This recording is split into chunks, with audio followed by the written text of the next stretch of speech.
Mm-mm. My name is Hazel Drummond.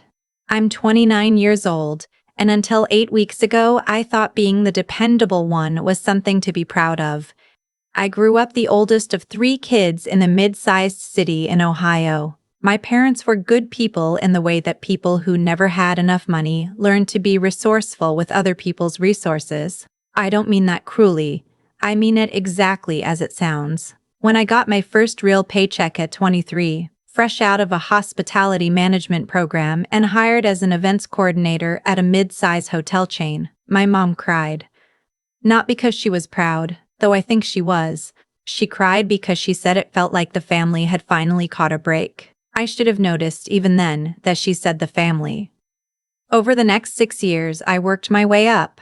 I'm now regional director of events for a hospitality group that manages 8 properties across the Midwest. We own banquet halls, we contract florists and photographers. We have a preferred vendor list that represents serious leverage in this industry. I know how to build an event from nothing. I also know, better than most, what everything actually costs versus what it looks like it costs on paper.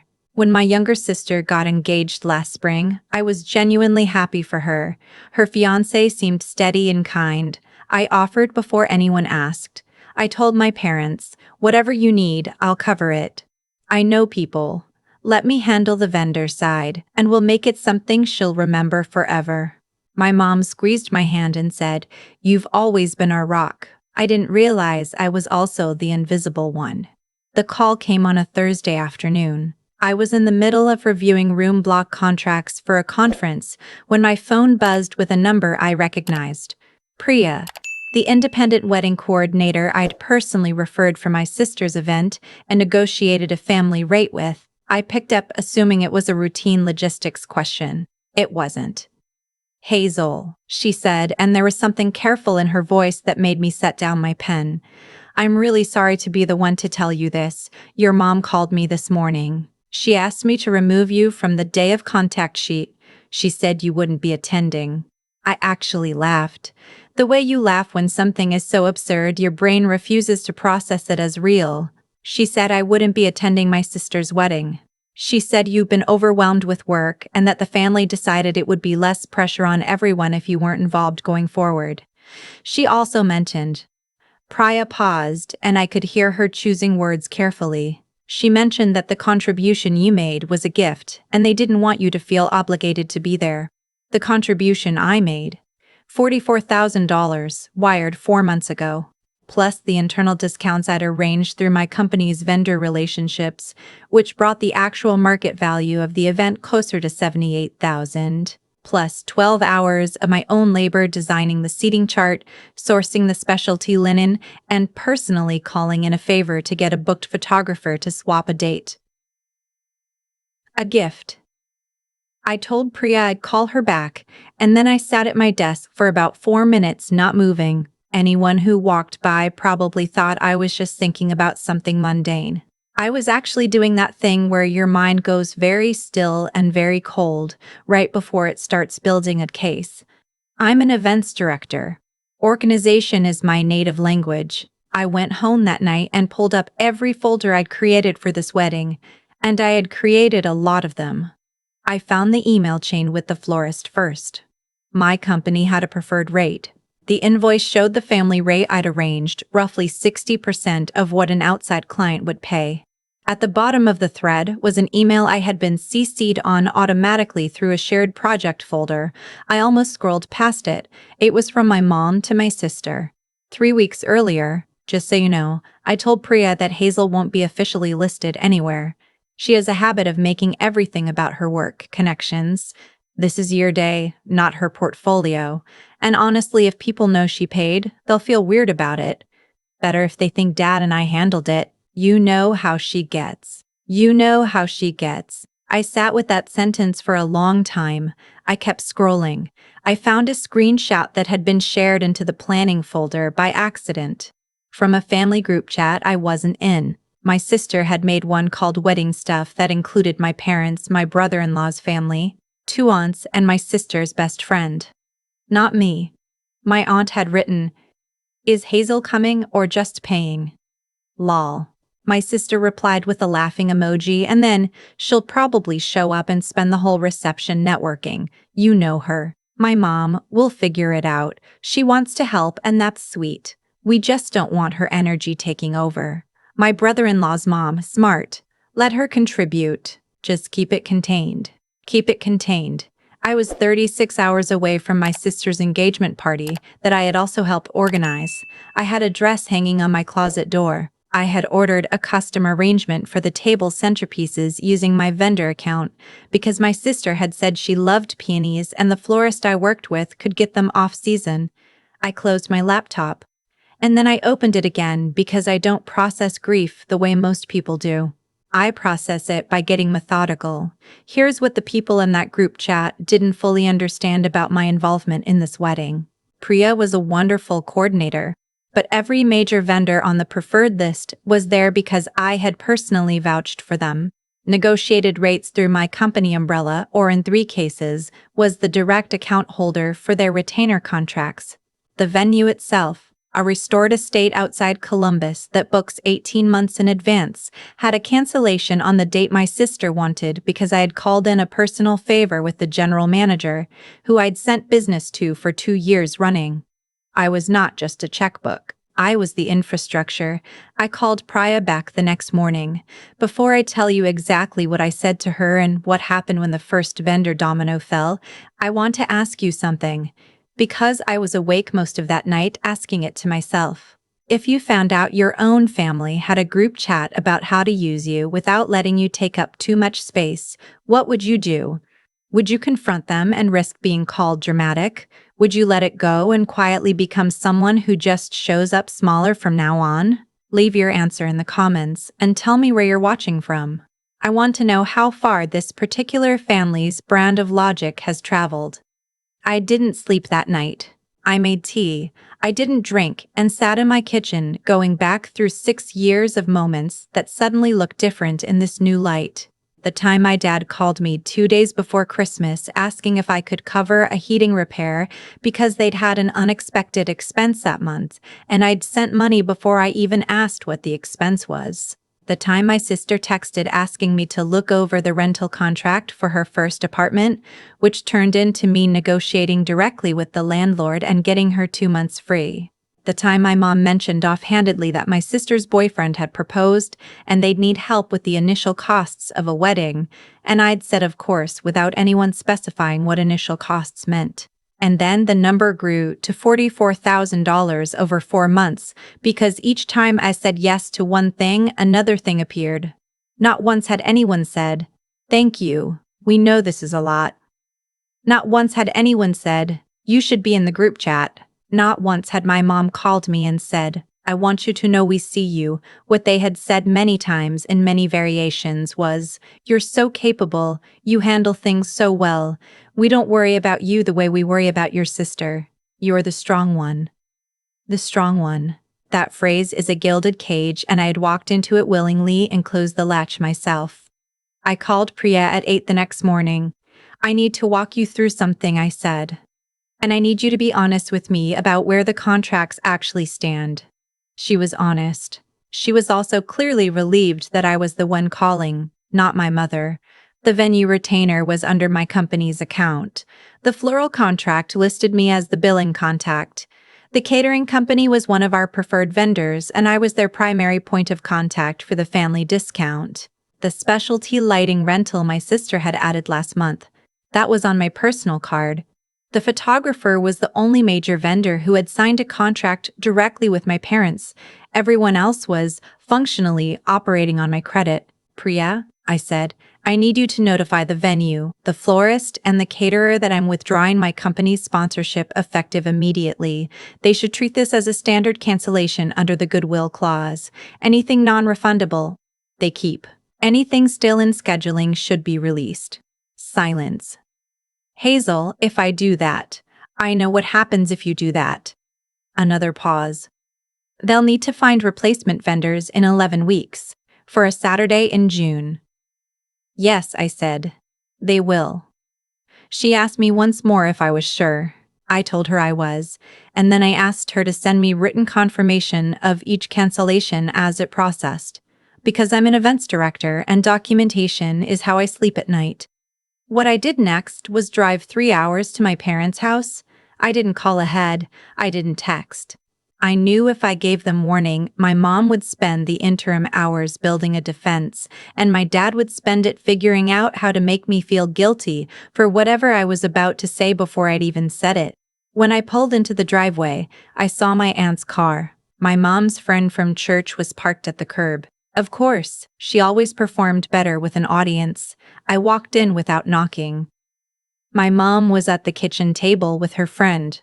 My dad came out of the hallway when he heard the door. My sister wasn't there, which I hadn't anticipated and which made this both easier and harder. "You're here," my mom said, in that tone she uses when she's surprised but trying to sound like she wasn't caught. "We need to talk privately," I said. Her friend took her coffee and disappeared into the living room with the practiced tact of someone who had been in this house long enough to know when family business was starting. I sat down across from my parents and I put my phone on the table between us, screen up, with the email thread already open. "I know about the group chat," I said. "I know about the email you sent Priya. I know that you told her I wouldn't be attending and that my contribution was a gift you didn't need to acknowledge." My dad's first instinct was to reach for calm authority. "Lauren, you're Hazel," I said. "My name is Hazel." He blinked. He knew my name. It was a reflex I'd never had before, correcting him like that, and the fact that it came out so cleanly told me something about how tired I actually was. My mom tried the softer route. "Sweetheart, we were trying to protect you. You've been so stressed with work. We didn't want you to feel like you had to be on for the whole day, performing, managing everyone." "You didn't want me to be visible," I said. "You wanted my money visible, and me invisible. Those are different things." Her mouth opened and closed. "I found the email where you told Priya to keep me off any special lists because I have a habit of making things about my work connections." I kept my voice level. I had promised myself I wouldn't raise it. Not because I wasn't angry, because I had learned from years in event management that the person who stays calm in a heated room always has more power. I also found the screenshot from the family group chat. The one I wasn't added to, where Aunt Christine asked if I was coming or just paying. My mom's face went the color of old paper. "I want you to understand something," I said. "Every vendor on that preferred list is there because of me. The venue is there because I called in a personal favor. The florist invoice is under my company account. The caterer gives you a rate that is 40% below market because I send them 6 figures in business every year, and I vouched for this event personally." My dad started to speak. "I already called Priya," I said. "I withdrew my company's backing this morning. The venue, the florist, the caterer have all been notified." The silence that followed was the kind that has a physical texture. My mom stood up. "You canceled the wedding." "I canceled my involvement in the wedding," I said. "If you want to rebook those vendors as external clients at market rate in 11 weeks for a Saturday in June, you're welcome to try." "Do you have any idea?" My dad's voice cracked. "Do you have any idea what you've just done to your sister?" And here's the part that I want to be honest about, because I think it's the part most people skip over when they tell this kind of story. That question hit me. It hit me hard, because my sister and I had not had the conversation yet. I had found emails and screenshots that showed she participated in the group chat. I had seen her laughing emoji.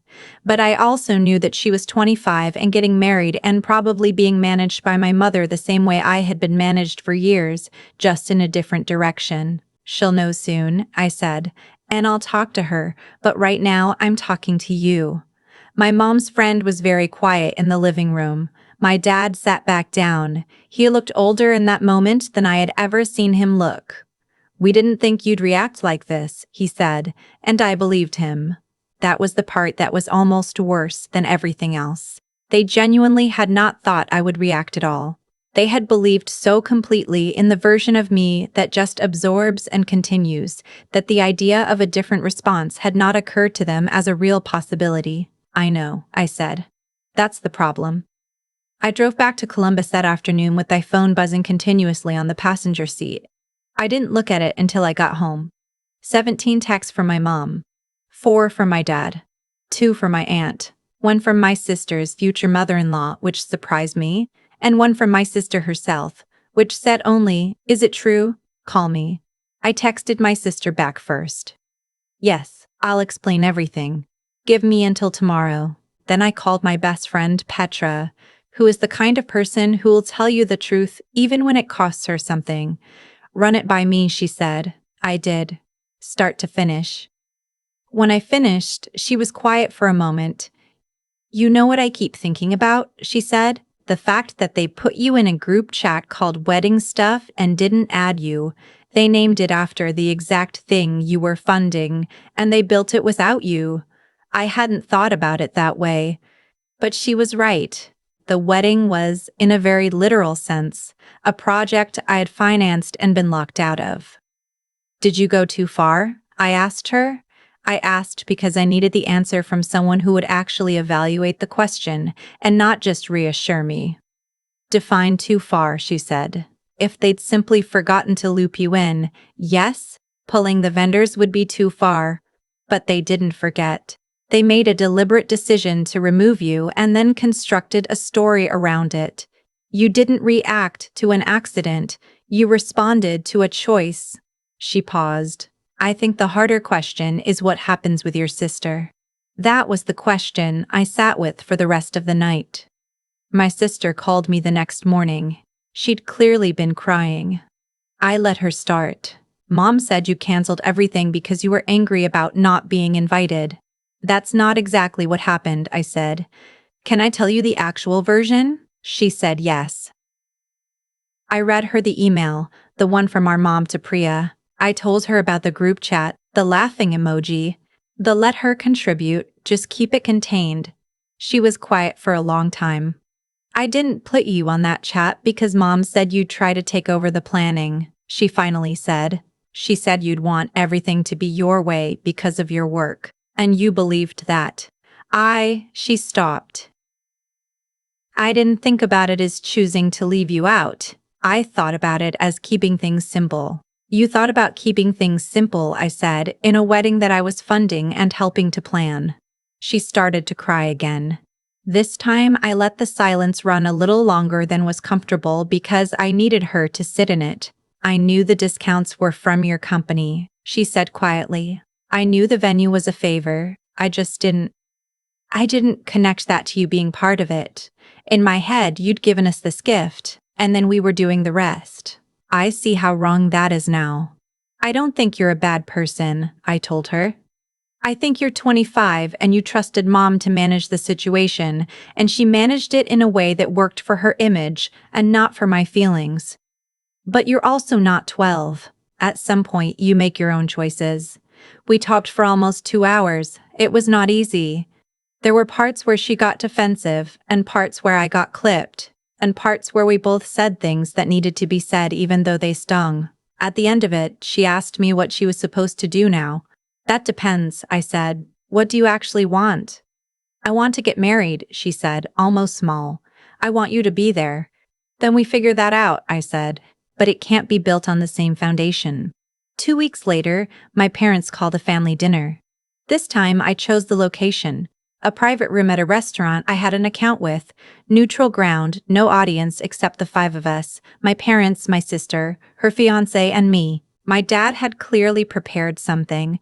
He had notes on his phone, which he glanced at once and then put away, which told me he'd decided to abandon the script. "We made you invisible," he said. "We kept saying you were strong and capable, and we used that as an excuse not to treat you like you also had feelings about things." He stopped. "Your mom and I had an argument 2 nights ago about who was responsible for how this started, and I think we both know it goes back further than this wedding." My mom nodded. She looked like someone who had cried recently and often. "I used to introduce you to people by saying she's the one who doesn't need us." She said it quietly. I thought I was bragging. I think now I was giving myself permission. Nobody said anything for a moment. I don't want an apology that's really a request for me to say it's fine, I said. It's not fine. But I'm also not here to burn everything down. I just need it to be different. Here's what we agreed to. Eventually, in that room, my sister and her fiancé would plan and fund their own wedding within their actual budget. If I chose to contribute anything, it would be documented, acknowledged, and attached to my name, not given anonymously and then quietly absorbed into my parents' social narrative. I would be on the guest list with the same standing as any other family member, not the organizer, not the invisible benefactor. A sister. My parents would stop using the phrase, "she doesn't need anything," as a reason to stop asking. It's a small list, but small lists, when they're honest, tend to hold. The wedding happened 6 weeks later, smaller. A garden ceremony at a venue my sister found herself, not through my contacts, not through my company. 38 people instead of 120. No custom lighting rig, no specialty linen. No $12 per stem peonies, supermarket flowers that my sister and her friends arranged the night before in mason jars. It was, genuinely, one of the most honest celebrations I have ever been to. I sat in the second row. I watched my sister walk down the aisle toward someone who looked at her like she'd invented sunlight. I did not organize a single thing. I did not make a single call. I brought a card with a gift card inside and I cried during the vows. Not because it was sad, but because there was nothing underneath it that was false. My mom found me during the reception and stood next to me for a minute without saying anything. Then she said, "You look like yourself today." I said, "I think I am. My parents are not fixed. Families aren't problems you solve and then archive." My mom still sometimes reaches for the old script. "You're so capable, you don't need us to check in," and then catches herself. My dad has gotten better at asking instead of assuming. My sister and I text more now than we did before any of this happened, which is strange but also makes sense. Because before this we had a relationship built partly on a comfortable fiction, and now we don't.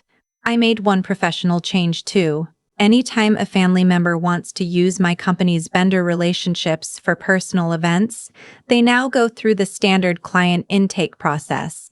Written scope, written credit, written terms. My name on the invoice if my company is backing it. That's not a punishment. That's just what self-respect looks like when it's organized. I know some people read a story like this and think the main character went too far. Maybe. 11 weeks is not much runway to rebook a June Saturday, and my sister did nothing to deserve the chaos of those 2 weeks between the cancellations and the new plan. But here's what I know about the alternative. If I had swallowed it, if I had found out about the emails in the group chat and decided to protect the peace by pretending I hadn't, the wedding would have happened exactly as planned.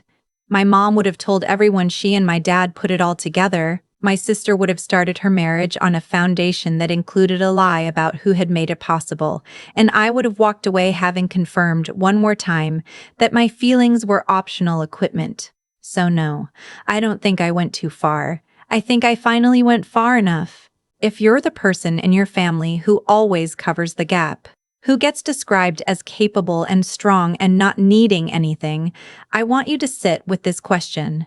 Not the dramatic version of it, not what would you do in a revenge fantasy. The quiet version, do the people who rely on you actually see you? Not your usefulness, not your stability, you. Because there's a version of love that looks like dependability on the outside and is actually just someone who learned, very early, that being needed was the closest they could get to being wanted.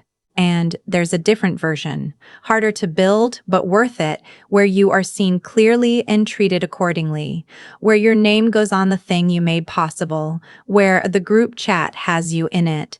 That's what I want now. Not the old version where being strong meant being invisible. The version where I show up, fully, and someone saves me a seat because they actually want me there. So tell me in the comments if you've ever been the strong one in your family, the one they called capable and capable and capable until that word stopped meaning a compliment and started meaning alone. What did you do about it? What do you wish you'd done sooner? I read every single one. I've been thinking a lot about cause and effect lately, not in a cosmic, everything happens for a reason way, more in the plain, unglamorous way that an events director thinks about logistics. Every decision has a downstream consequence. Every choice you make about how to treat someone teaches them something about what they can expect from you next time. My parents made a choice. They decided that my feelings were optional, that my presence was a variable they could quietly remove while keeping everything I'd built in place. They didn't do it because they were cruel people. They did it because for years I had taught them, through my own silence and my own willingness to absorb whatever came my way, that I could handle it, that I wouldn't push back, that the version of me who needed to be seen and acknowledged was something they didn't have to account for. That's the part nobody talks about when they tell stories like this one. The person who gets used isn't just a victim of someone else's selfishness. They're also, somewhere along the way, a participant. I participated. Every time I covered a gap without naming it, every time I accepted "you're the strong one" as a compliment instead of a quiet erasure, every time I said "of course" without asking what I was agreeing to, I made it easier for them to stop seeing me as someone who had limits. Hazel drawing that line, calling Priya, pulling the vendors, driving 3 hours without warning, that wasn't revenge. It was consequence. The natural structural result of a choice my family had made without fully understanding what they were choosing. They thought they were managing a situation. They were actually dismantling a foundation without knowing the foundation was load-bearing. What I keep coming back to is the intelligence it requires to see a pattern you're inside of. That's genuinely hard. When you're the capable one, the reliable one, the one people call when something needs handling, it is very easy to mistake being needed for being valued. They feel similar from the inside. Both come with a sense of purpose. Both give you a reason to show up.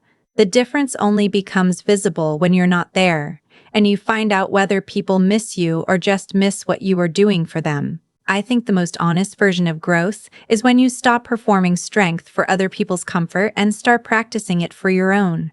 Strength that's only useful to everyone else isn't strength. It's a service you've been providing for free. Priya didn't want to make that call. She did it anyway because it was right. My sister didn't want to hear what I read to her from that email thread. She listened anyway because, underneath everything, she had enough integrity to face it. Those are small acts of courage. They don't look like much, but they are actually what repair is built from, not grand gestures, not perfect apologies, just people choosing honesty when it would be easier not to. I'm not a finished version of myself. I still catch myself wanting to just fix things quietly, to absorb friction before it becomes conflict. Old habits don't dissolve, they just get slower. But I know something now that I didn't know clearly enough before. My name belongs on the things I make possible, not for credit, not for recognition in some shallow sense. Because when you erase someone's contribution, you erase their presence, and when you erase their presence long enough, you lose them entirely, even if they're still standing in the room. The seat I took at that garden wedding, second row, no vendor calls, no logistics running in my head. Just my sister and a man who loved her, and 38 people who were actually there. That seat was the most honest place I've occupied in years. I want more of that. I'm building toward more of that, one documented contract and one clear conversation at a time.